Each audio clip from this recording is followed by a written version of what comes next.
Assalamualaikum warahmatullahi wabarakatuh. Hari ini kita belajar pelajaran munakahat. Tajuknya dengan fasah. Tajuk ini adalah tajuk ketiga. Tajuk ketiga, di mana ini adalah bahagian setiap orang yang bernikah, melangsungkan akad nikah, ia ada terbahagi kepada tiga. Diceraikan kepada tiga cara. Kalau orang yang bercerai ni, satu, talak. Kamu sudah belajar talak satu, talak dua, talak tiga. Itulah yang menyebabkan perceraian. Yang kedua, talak cerai menggunakan khuluk. Khuluk pun sudah cukup terangkan kamu. Khuluk ini menggunakan duit. Menggunakan duit. Suami boleh menyuruh istrinya bercakap kalau kan meminta cerai itu, tapi suaminya tu minta bayaran. Itu namanya khuluk. Mesti si istri menyediakan duit tu sekian-sekian. Kalau laki minta 10,000, bolehnya kau akan bercerainya, tapi nya bagi ku dulu usen 10,000-nya. Tu namanya khuluk. Itu cara yang kedua. Cara yang ketiga fasah. Hari ini fasah. Ada tiga cara tu akad nikah dapat diceraikan. Yang ketiga ni kita perhatikan pengertiannya. Fasah ialah perceraian dengan cara merosak atau merombak hubungan nikah antara suami isteri.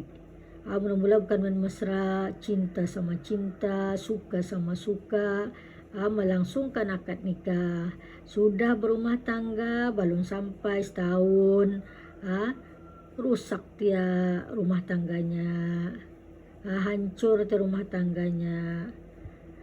Perombakan itu dilakukan oleh qadhi setelah suami atau isteri mengemukakan permohonan kepada kadi dengan syarat-syarat dan sebab-sebab yang tertentu dengan tanpa ucapan talak. Artinya fasah ni yang memainkan peranan adalah qadi. Cuma suami ataupun isteri ni ia datang ke pejabat saja, mengadu arah qadi, memberitahu keburukan di antara dua orang ni. Suami mengadu arah qadi, memberitahu isterinya ni sekian-sekian. Perkara dah baiklah tu beritahunya. Kemudian isteri pun berjumpa dengan qadi, memberitahu bahawa suaminya ni sekian-sekian. Artinya maksudnya dah ada bertanggungjawabkah. Sebab tu suami mengadu isterinya ni indah melayan suami dengan baikkah. Itu yang diadukan, yang dikemukakan di antara suami atau isteri itu kepada qadi. Bukannya kan saya saja ni akan bercerai ni. Okey, itu namanya bercerai menggunakan fasah. Artinya fasah itu yang ambil peranan adalah qadi tu sekarang. Ia akan menceraikan. Model lihat je tu macam mana kesnya tu. Kemudian hukum fasah. Hukum fasah di sana, suami tidak harus rujuk. Tetapi jika suami berkehendak rujuk, maka ia hendaklah nikah semula.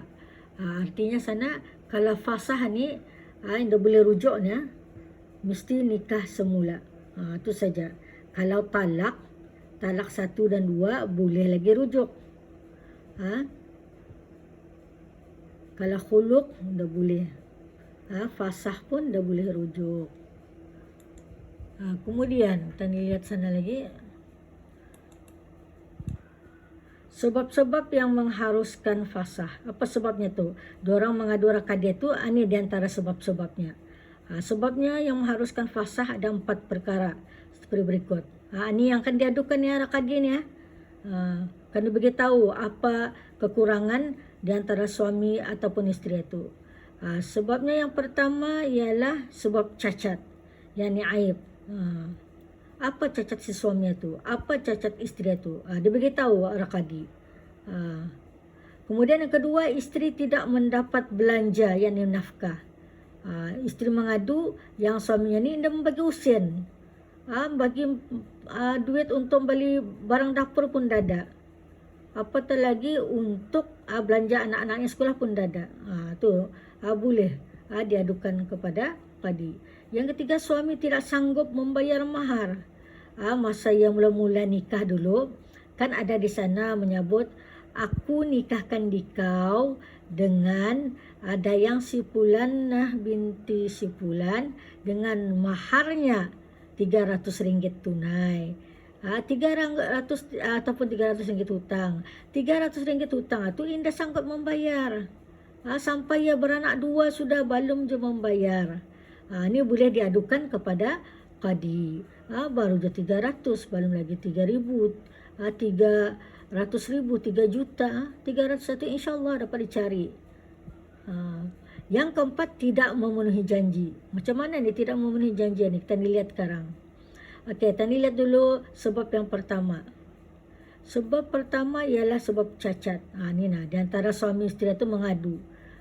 Terdapat kecacatan pada suami atau isteri. Kecacatan suami gila, walaupun putus-putus, suaminya gila.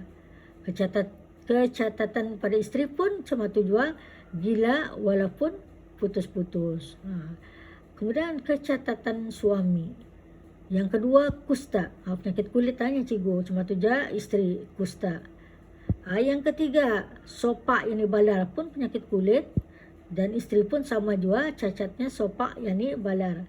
Yang keempat, cacat suami ialah kemeluannya terpotong.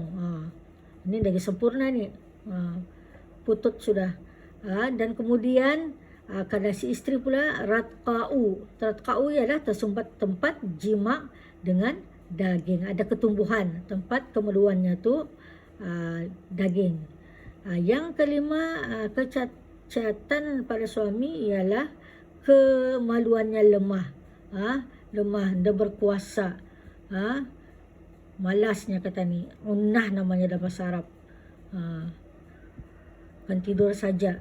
Kemudian kecacatan pada isteri, qarna'u dalam bahasa Arab tu, dalam bahasa Melayunya tersumbat tempat jima dengan tulang. Artinya tempat kemeluan perempuan itu ada tumbuh tulang. Tulangan nitah ataupun daging ni sekarang yang menghalang melakukan persetubuhan. Itu sebab cacat. Okey, kata ni lihat lagi.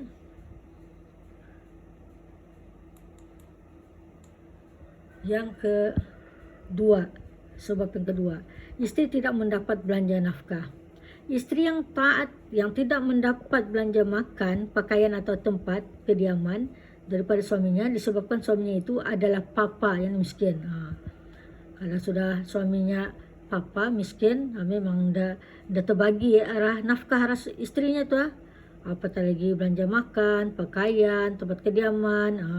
Isteri itu adalah diharuskan oleh syarak untuk menuntut fasakh daripada suaminya kepada qadi, dengan syarat isteri itu tidak lagi sabar dan qadi dapat memfasahkan nikah itu. Artinya sudah berapa tahun dia nikah, masih juga keadaan suaminya ni malas bekerja, mula-mula bukan main, berkawan, bercinta, semua ada, apa saja girlfriendnya minta dibagi, sudah kahwin, apa yang diminta dada langsung, dada. Jadinya di sini ia tadi, kalau sudah isteri dah tahan, isteri ini pun diharuskan oleh syarak untuk menuntut fasakh kadal suaminya. Indah juga dapat membagi belanja makan, pakaian ataupun tempat kediaman yang selayaknya. Okey, kemudian yang ketiga, suami tidak sanggup membayar mahar. Isteri diharuskan oleh syarak untuk menuntut fasakh jika suaminya tidak sanggup membayar mahar. Mahar tadi mas kahwin yang RM300 itu yang tunai ataupun hutang yang telah disebutkan dalam akad nikah, dan suami itu belum lagi menyetubuhi isterinya itu. Artinya sana kalau kalau yang belum bersetubuh itu boleh kita menuntut fasakh. Katakanlah kemarin ya kahwin, kemudian belum dia bersetubuh, ditunggunya dulu ia membayar mahar itu, masih juga belum dibayar, maka si isteri berhak mengadukan kepada qadi masalah ni. Itu yang ketiga. Kemudian yang keempat, apa yang keempat itu? Yang keempat ialah tidak memenuhi janji. Ini apa tu janjinya tu? Perjanjian yang telah disebutkan di dalam akad nikah adalah ternyata tidak benar seperti yang dijanjikan, maka suami atau isteri adalah diharuskan oleh syarak untuk melakukan fasakh. Contohnya, berkata wali semasa akad nikah, aku nikahkan engkau dengan anakku Salmah dengan syarat bahawa ia pandai membaca Al-Quran. Itu saja. Dengan syarat pandai membaca Al-Quran. Setelah akad nikah berlangsung, ternyata bahawa isterinya Salmah itu tidak pandai membaca Al-Quran, belum pandai membaca Al-Quran, dan suami tidak suka menerimanya, maka suami itu adalah diharuskan melakukan fasakh. Jadinya kalau sudah anak darah orang diserahkan kepada seorang lelaki yang berada suami, maka tanggungjawab suami untuk mengajar isteri. Apatah lagi dalam akad nikah tu disebutnya syarat supaya pandai membaca Al-Quran, tapi dah juga ada sampai alif bata pun dah kenal lagi. Itulah boleh menyebabkan perceraian. Itulah mengenai tajuk fasakh. Cikgu ulangi balik. Orang yang mendirikan rumah tangga boleh dibahagikan kepada 3 kalau ia akan bercerai. 1, talak. Yang kedua, khuluk dengan bayaran. Dan yang ketiga, fasakh. Fasakh ialah kadi yang menceraikan. Kalau sudah confirm jalan cerita ni adalah benar, lurus, maka kadi memanggil dorang dua ni, suami isteri ni, dan memberitahu bahawa kamu adalah terfasakh. Artinya kadi yang bercakap yang dorang ni akan bercerai. Suami isteri ni akan bercakap tu, suami nak bercakap. Kadi itu yang akan bercakap sekarang. Di mana kamu dua ni indah lagi jadi suami isteri, kamu terfasakh. Okey, sampai sana dulu. Wallahu alam bisawab.